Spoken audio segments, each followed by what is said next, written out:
Avant de rentrer dans l'exposition que vous présentez ici au Prix Marcel Duchamp, j'aurais voulu savoir vos premiers souvenirs d'art. Très bonne question. Les premiers souvenirs d'art, c'est des souvenirs de dessin. C'est la difficulté à faire des bras, du plaisir d'arriver à faire mieux qu'avant et de la frustration de me dire mais c'est que ressemble quand même pas du tout à un bras.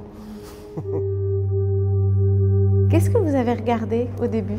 J'avais mon grand-père qui vivait dans les Corbières et lorsque j'allais chez lui, il me donnait pour jouer des oiseaux qu'il venait de tuer en fait, il était chasseur. Et donc ça c'est un des premiers souvenirs de regard. Alors justement, est-ce que ces créatures qui nous entourent ont à voir avec ce souvenir d'enfance? Ah, très probablement. Je pense à peu près toutes les pièces ont à voir avec ça, mais elles ont aussi à voir avec une partie de ma vie à La Réunion, avec ma rencontre là-bas avec le volcan, un volcan actif. Et donc ces oiseaux ont beaucoup à voir avec ces éclosions géologiques. Ils sont aussi nés d'une fascination pour un matériau donc issu du volcan qui s'appelle la pouzzolane, qui est donc une poudre volcanique qu'utilisaient les Romains, fabriquaient le ciment romain. Et donc j'ai essayé de reproduire dans ces sculptures ce matériau qui est au croisement d'une épopée humaine et quelque chose de beaucoup plus archaïque, de beaucoup plus géologique, qui serait l'éruption volcanique, aussi liée à la destruction.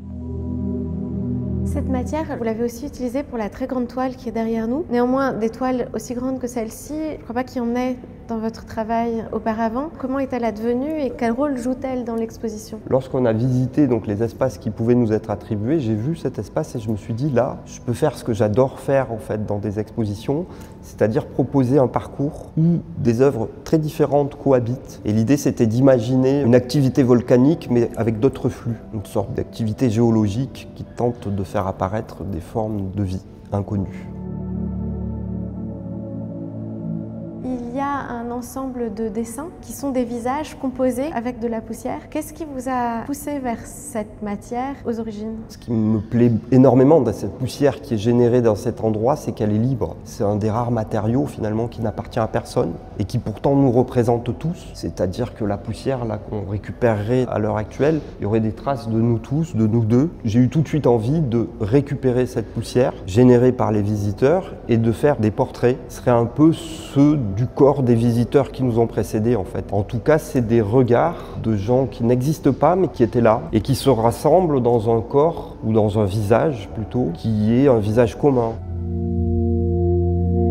Et puis derrière nous, ce tapis ou cette peinture ou ce vortex, quel qu'il soit, est composé de peau morte. Alors il y a cette ambivalence entre la vie et la mort. Qu'est-ce que vous en faites?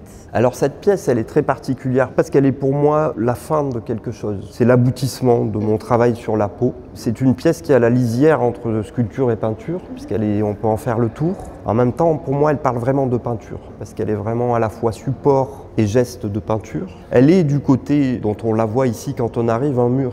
Et si on tourne derrière, elle devient fenêtre. Elle est aussi pour moi paysage, parce qu'en fait, c'est la peau de la plante des pieds. Pour moi, ces peaux sont chargées de tous ces paysages qui ont été visités par ces milliers et milliers de personnes qui ont cette peau-là. La suite de cette pièce, en fait, c'est les tissus qui sont passés dans la peinture. On se retrouve, si on veut, en sortie de grotte, dans une peinture qui est comme ça, un réceptacle de la suite possible d'une impasse, mais qui, moi, dans mon travail, comme je glisse de médium à médium et que je me suis accordé cette liberté-là, je peux rencontrer des impasses et rebondir assez vite.